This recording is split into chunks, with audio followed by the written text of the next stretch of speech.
Mob সন্ত্রাসের জনক, অবৈধ অসাংবিধানিকভাবে ক্ষমতা দখলকারী, অর্থ ও ক্ষমতালোভী ফ্যাসিস্ট রুসের পদত্যাগ, অবৈধ আইসিটি। প্রিয় দর্শক, আপনাকে স্বাগতম নতুন একটি নিউজে।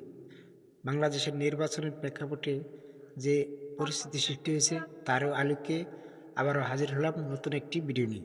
প্রিয় দর্শক, সম্পূর্ণ ভিডিওটি দেখে আপনার মূল্যবান মতামত কমেন্ট করে জানান। ধন্যবাদ।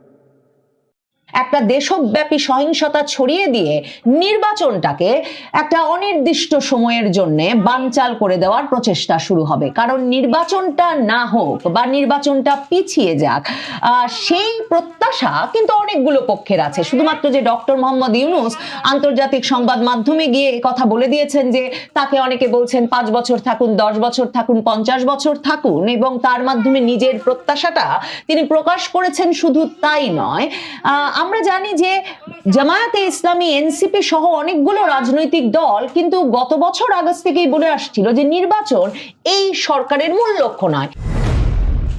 সরকারের একদিকে যেমন কোনো ধারণা নাই যে কারা সারা দেশ জুড়ে এ ধরনের নাশকতা ঘটাচ্ছে, এরই মধ্যে ককটেল বিস্ফোরণ, বাসে আগুন এসব অব্যাহত আছে। আর রমনা থানার সামনে পুলিশের একটি গাড়িতে আগুন ধরে যাওয়ার পর পুলিশ এই ব্যাখ্যা নিয়ে হাজির হয়েছে যে মেকানিকের ভুলে ইঞ্জিন গরম হয়ে আগুন ধরে গেছে সেই গাড়িতে। একই রকমভাবে উত্তরায় একটা মাইক্রোবাস জ্বলতে দেখা গেলেও পুলিশ বলছে যে সেই গাড়িতেও আগুন ধরে গেছে ইঞ্জিন গরম হওয়ার ফলে। এর আগে মঙ্গলবার এক ট্রেনের ইঞ্জিনে আগুন ধরে যাওয়ার পরও শোনা গিয়েছিল যে কারিগরি ত্রুটিতে অতিরিক্ত উত্তপ্ত হয়ে রেলের ইঞ্জিনে আগুন ধরে গেছে। কিন্তু অন্যদিকে ঢাকার সূত্রাপুরে, মিরপুরে বাসে আগুন দেওয়ার ঘটনা ঘটেছে, আশুলিয়ায় বাসে আগুন দেওয়ার ঘটনা ঘটেছে, অন্তত 3টি বাসে গাজীপুরে আগুন দেওয়ার ঘটনা ঘটেছে। এমনকি ঢাকায় যাত্রী বেশে বাসে উঠে বাসের ভেতরেই আগুন ধরিয়ে দেওয়া হয়েছে। হতাহতের কোনো ঘটনা এখনো না থাকলেও এসব ঘটনায় যে জনমনে আতঙ্ক বাড়ছে তা একেবারেই সন্দেহাতীতভাবেই বলা যায়। কারণ এরই মধ্যে বিভিন্ন বিশ্ববিদ্যালয়গুলো তাদের বাস সার্ভিস বন্ধ করেছে, বিভিন্ন অফিস তাদের গাড়ি বের করা বন্ধ করেছে, আর ব্যক্তিগত গাড়ি বের করার সংখ্যাও রাস্তায় উল্লেখযোগ্য হারে কমে এসেছে। মানুষ প্রয়োজন ছাড়া চলাচল না করার একরকম সিদ্ধান্ত নিয়েছে, তা বোঝাই যাচ্ছে। অন্যদিকে যেমনটা হয়, এসব দূরপাল্লার বাসেও যখন আগুন দেওয়া হয় তখন বাসের সংখ্যাও মহাসড়কগুলোতে কমে আসে, আর তার ফলে কমে আসে যাত্রীও। এমন অবস্থায় পরিস্থিতিটা স্বাভাবিক রাখা কিছুতেই সম্ভব হচ্ছে না সরকারের পক্ষে। সরকার এখন পুলিশ বাহিনী দিয়ে না পেরে, সর্বশক্তি নিয়োগ করার পর তাতেও নাশকতা সামাল দিতে না পেরে এখন বিজিবি নামিয়েছে। কিন্তু মনে রাখতে হবে, পুলিশ যদি বের করতে না পারে, গোয়েন্দা সংস্থাগুলো যদি বের করতে না পারে যে নাশকতার উৎস কোথায়, কোথা থেকে ঘটছে এসব ঘটনা, কোথায় বসে তৈরি হচ্ছে এত এত ককটেল, তাহলে সমস্যার সমাধান হওয়ার কোনো সম্ভাবনা নাই।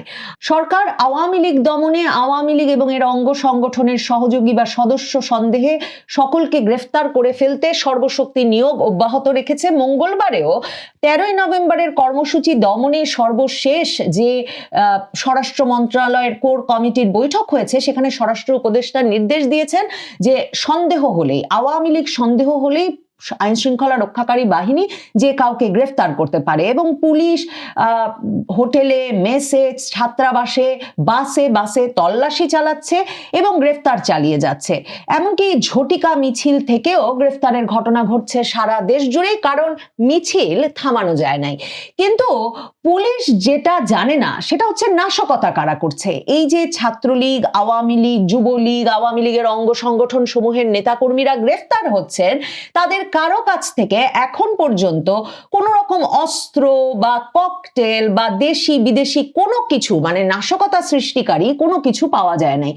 পুলিশের কোনো ক্লু নাই যে এই ঘটনাগুলো কারা ঘটাচ্ছে। এমনকি এনসিপি কার্যালয়ের সামনে থেকে 2জনকে আটক করে এনসিপির নেতাকর্মীরা দিল পুলিশের হাতে, যারা নাকি ককটেল বিস্ফোরণ ঘটিয়ে এনসিপি কার্যালয়ের সামনে থেকে চলে যাচ্ছিল।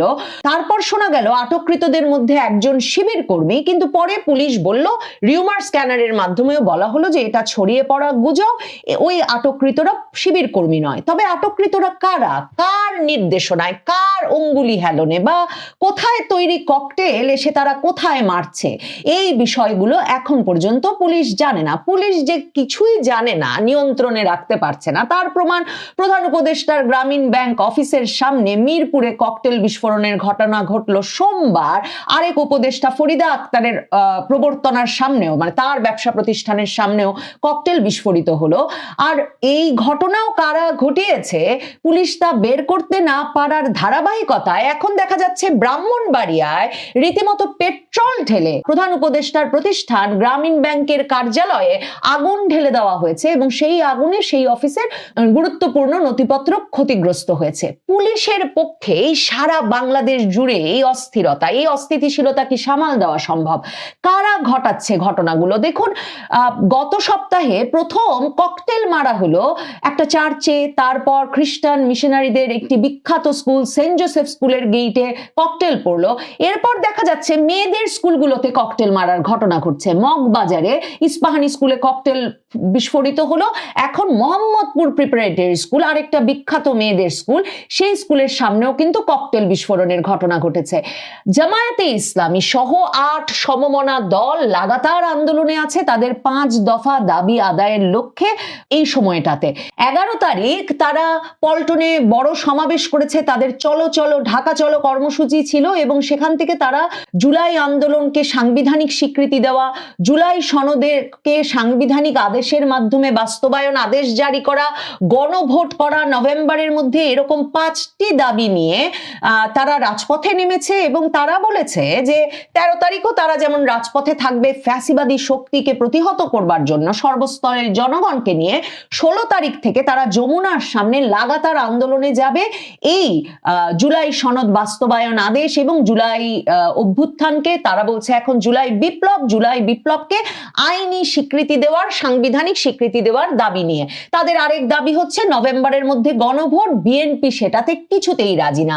বিএনপি আর জামায়াতে ইসলামীর মধ্যে যে এই সময়ে রাজনৈতিক দূরত্ব ব্যাপকভাবে বেড়েছে, শুধু তাই নয়, বিএনপির এমপি পদপ্রার্থীদের সঙ্গে এমপি মনোনয়ন যারা পেয়েছেন, মানে যাদের প্রার্থিতার প্রত্যাশা ছিল আর যারা মনোনয়ন পেয়েছেন, তাদের মধ্যে সারা দেশ জুড়ে ব্যাপক বিক্ষোভ, সহিংসতার ঘটনা ঘটছে।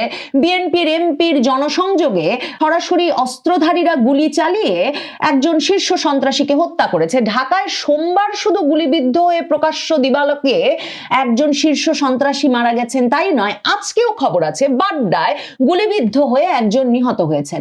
এসব ঘটনাবলী প্রমাণ করছে যে অস্ত্র ব্যাপক পরিমাণে আছে ব্যাপক পরিমাণ ককটেল এবং আছে বিবদমান পক্ষগুলো যারা একে অপরের সঙ্গে লড়াইরত এবং রাজপথে প্রকাশ্যে আন্দোলন করছে।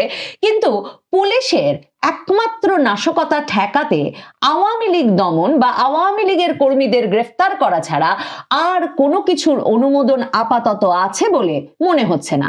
অনেকেই মনে করছেন, বিশ্লেষকদের অনেকেই এই আশঙ্কা দীর্ঘ সময় ধরে করছিলেন যে বাংলাদেশ জুড়ে যে পরিমাণ অস্ত্র আছে 2024-এর জুলাই আগস্টের পর থেকে, এই অস্ত্র কোন সময়ে বের করে সত্যিকার অর্থে একটা দেশব্যাপী সহিংসতা ছড়িয়ে দিয়ে নির্বাচনটাকে একটা অনির্দিষ্ট সময়ের জন্য বানচাল করে দেওয়ার প্রচেষ্টা শুরু হবে। কারণ নির্বাচনটা না হোক বা নির্বাচনটা পিছিয়ে যাক, সেই প্রত্যাশা কিন্তু অনেকগুলো পক্ষের আছে। শুধুমাত্র যে ডক্টর মোহাম্মদ ইউনূস আন্তর্জাতিক সংবাদ মাধ্যমে গিয়ে কথা বলে দিয়েছেন যে তাকে অনেকে বলছেন 5 বছর থাকুন, 10 বছর থাকুন, 50 বছর থাকুন এবং তার মাধ্যমে নিজের প্রত্যাশাটা তিনি প্রকাশ করেছেন, শুধু তাই নয়, আমরা জানি যে জামায়াতে ইসলামী, এনসিপি সহ অনেকগুলো রাজনৈতিক দল কিন্তু গত বছর আগস্ট থেকেই বলে আসছিল যে নির্বাচন এই সরকারের মূল লক্ষ্য নয়, এই সরকারের মূল লক্ষ্য বিচার সংস্কার। কাজে নির্বাচন নিয়ে অস্থিরতা নিয়ে বিএনপিকে বারবার প্রশ্নবিদ্ধ করেছে এই রাজনৈতিক পক্ষগুলো। জামায়াতে ইসলামী পল্টনে সর্বশেষ যে সমাবেশটি করলো 5 দফা দাবিতে, সেই সমাবেশ থেকে মঙ্গলবার কিন্তু স্পষ্টভাবে জামায়াতে ইসলামীর আমির এই কথা বলে দিয়েছেন, ডাক্তার শফিকুর রহমান, যে যদি জুলাই সনদের সাংবিধানিক আদেশ দেওয়া না হয়, যদি নভেম্বরে গণভোট না হয়, তাহলে 26-এ কোনো নির্বাচন হবে না। 26-এ নির্বাচন এখন পুরোপুরি নির্ভর করছে নভেম্বরে গণভোটে বিএনপি রাজি হয় কিনা। নভেম্বরে গণভোট না হলে জামায়াতে ইসলামী স্পষ্টভাবে জানিয়েছে 26-এ নির্বাচন হবে না। আবার জামায়াতে ইসলামীর নেতা আজাদ সাহেব স্পষ্টভাবে বলেছেন যে বিএনপি যদি বেশি সংবিধান করে তাহলে 29 সাল পর্যন্ত কোনো নির্বাচন হবে না। আসলে কি বিএনপিরই সবগুলো পক্ষ নির্বাচন চাইছে ফেব্রুয়ারি মাসেই? এমপি পদে মনোনয়ন প্রত্যাশী ছিলেন যেই ব্যক্তিরা এবং যারা মনোনয়ন পান নাই, তারা কেন নির্বাচনটা হতে দেবেন?